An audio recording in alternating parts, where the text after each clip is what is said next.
Norris veut éviter que Verstappen ne se sacrifie, il en a profité.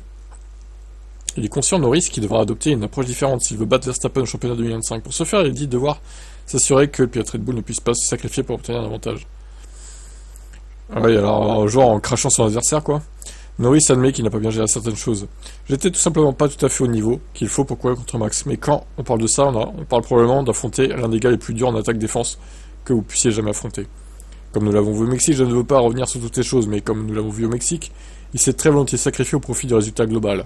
Et quand c'est la mentalité d'un pilote, qu'il s'agisse de Max ou de n'importe quel autre pilote, c'est très difficile d'en venir à bout quand vous avez 50 ou 40 points de retard au championnat. Parce que ça ne sera jamais une victoire pour moi. On est d'accord là-dessus et ça devrait être interdit, ce qu'il a fait, effectivement.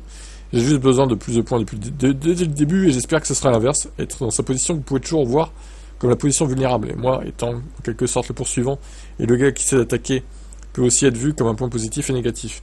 Mais avec sa façon de conduire, les risques qu'il prend et l'agressivité qui est la sienne, il n'y avait presque aucune chance que je revienne du déficit que j'avais. Il y a eu trop de scénarios reproduisant le Mexique ou reproduisant le Red Bull Ring. Ce genre de choses où nous étions tous les deux en dehors de la trajectoire. Cela lui a probablement plus profité qu'à moi.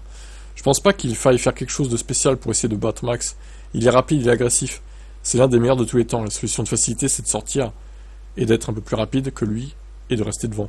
C'est le plan le plus évident, tu dois juste être intelligent. C'est la réponse à tout.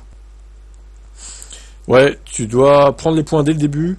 Parce qu'au début, en fait, si tu le bats dès le début, il pourra pas se sacrifier parce qu'il n'aura pas d'avance. Là, il pouvait le faire au Mexique, effectivement, parce qu'il avait une marge de 50 points. C'était simple. Même si lui, bon, il se sacrifiait, il finissait derrière Norris, son but, c'était de niquer sa course à Norris, en fait. Pour pas qu'il gagne, pour pas qu'il prenne 25 points. Parce qu'au final, si lui finit troisième et que Norris finit deuxième, ça fait que 3 points de déficit. Donc c'était tout bénef pour lui, en fait. C'est ce qu'il a voulu faire. Et ça, c'est vraiment des techniques de grosse pute, en fait. Mais c'est Max Verstappen et c'est pour ça que je le déteste. J'ai hâte de voir 2025 ce que ça peut donner. Avec tous ces pilotes qui partiront de zéro cette fois. Avec la même voiture, on espère.